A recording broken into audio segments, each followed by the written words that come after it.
শুক্রবার সিপিআইএম সমর্থিত জলপাইগুড়ি টোটো চালক সংগঠনের পক্ষ থেকে আরজিকর কাণ্ডের সঙ্গে জড়িতদের দ্রুত গ্রেপ্তার ও বিচারের দাবি সহ নিজেদের রুটি রুজির সমস্যার কথা তুলে ধরে রীতিমতো মিছিল করে জলপাইগুড়ি পৌরসভার গেটে অবস্থান বিক্ষোভে ফেটে পড়েন। উল্লেখ্য, ১ সেপ্টেম্বর থেকে জলপাইগুড়ি পৌরসভা শহরে টোটো চলাচলের ক্ষেত্রে কিছু বিধিনিষেধ যেমন আরোপ করেছে, তার সঙ্গে শহরের চারকোণে অবস্থিত পঞ্চায়েত এলাকার টোটো শহরে প্রবেশের অনুমতি বাতিল করার পাশাপাশি ৫০০ টাকার বিনিময়ে টোটো চালকদের পৌরসভা থেকে নতুন করে আবার ৩ নম্বর সংগ্রহের নির্দেশ জারি করেছে। কেউ খাবে কেউ খাবে না, কেউ খাবে কেউ খাবে না, লড়াই লড়াই লড়াই হাইলাইট করেছে বলে আমরা মনে করছি। ফলে রাজ্যের মিটিং যেটা হয়েছে সেখানে আমাদের ইউনিয়ন ছিল, আমরা আজকে সেই কথাটাই পৌরসভাকে বলবো যে এইভাবে তারা যেটা করছেন সেটা বেআইনি হচ্ছে। ব্যানারে আরজিকর নিয়ে টোটো চালকরা রাস্তায় তো সবাই আছে, আরজিকর নিয়ে সমস্ত মানুষ রাস্তায় আছেন। ফলে আরজিকরের যে ঘটনা ঘটেছে, যে নির্যাতিতা যার খুন হয়েছে, তার প্রকৃত দোষী যারা, তাদের আমরা শাস্তি চাই, টোটো চালকরাও সেই শাস্তি চায়। ফলে তারা আজকে ব্যানারেও লিখেছেন এবং সেই স্লোগানও তারা দিয়েছেন। টোটো চালকদের হয়রান করা হচ্ছে কেন, প্রশাসন জবাব দাও। কেন প্রশাসন জবাব দাও। ইনকলাব জিন্দাবাদ, সিআইটিইউ জিন্দাবাদ।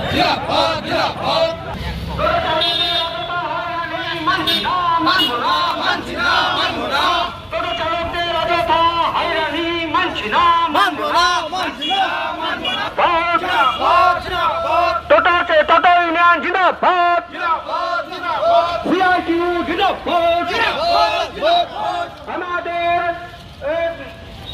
আমাদের টোটো চালকের মানব না।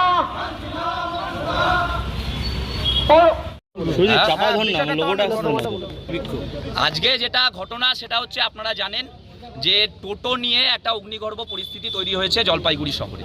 টোটো চালকরা প্রতিদিন সকালবেলা, আপনারাই সংবাদপত্রে লিখেছেন, কেউ সকাল 6টা কেউ 9টায় এসে লাইন দাঁড়াচ্ছেন, আর রাত্রি প্রায় 5টা অবধি, 6টা অবধি, 7টা অবধি তাদেরকে লাইনে দাঁড়াতে হচ্ছে। ফলে লাইনে দাঁড়িয়েও 2 দিন 3 দিন, প্রথম দিন টোকেন নিচ্ছেন, তারপরের দিন আবার আসছেন, যখন টেবিলের সামনে যাচ্ছেন তখন কাগজপত্রে গন্ডগোল। সেকেন্ড হ্যান্ড টোটো কিনেছেন 5 বছর আগে, স্ট্যাম্প পেপারে লিখে নিয়েছেন, এরা সেটা মানছে না। ফলে যার যার জিএসটি বিল নেই, এরা সেটা মানছে না, তারা নতুন করে জিএসটি বিল চাচ্ছে। আজকে 5 বছর পরে বা 10 বছর পরে টোটো চালকরা কোথা থেকে জিএসটি বিল পাবে?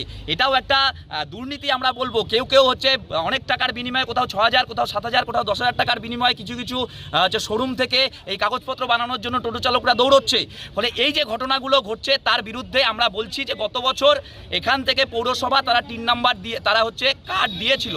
ফলে কার্ড টোটো চালকদের কাছে আছে, যাদের কাছে আছে তাদেরকে শুধুমাত্র কার্ড দেখে, যেহেতু গত বছর তাদের কাগজপত্র দেখেই কার্ড দেওয়া হয়েছে, তাদেরকে কার্ড দেখেই হচ্ছে 3 নাম্বার দিতে হবে। 500 টাকা জমা করবে, করুক, তাদেরকে সেই কার্ডটা তাদেরকে দিয়ে দিতে হবে।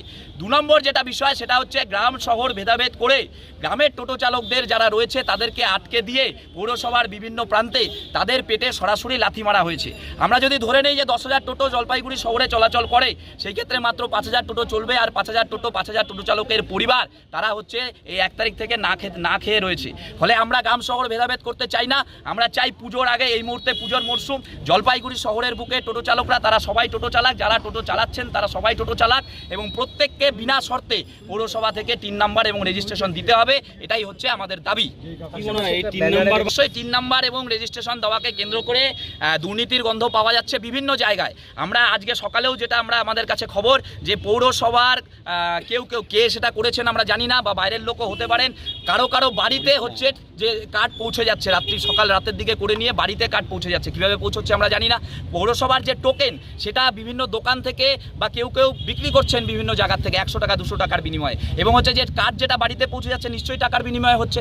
আর যে কাগজপত্র যেটা নিয়ে এরা হয়রানি করছে, সেই কাগজপত্র বানানোর জন্য বিভিন্ন কম্পিউটার সেন্টার, বিভিন্ন টোটোর শোরুম, তারা হচ্ছে মোটা অঙ্কের টাকা নিয়ে এগুলো সব দুর্নীতি করছে তারা। ফলে আমরা সেই দুর্নীতিরও তদন্তের আমরা দাবি করছি। পাশাপাশি যে বিষয়টা এসছে সেটা হচ্ছে রাজ্য সরকার, রাজ্যের পরিবহন দপ্তর গত সপ্তাহে তারা মিটিং ডেকেছিল, সেখানে আমাদের ইউনিয়ন, অন্যান্য ইউনিয়নও ছিল।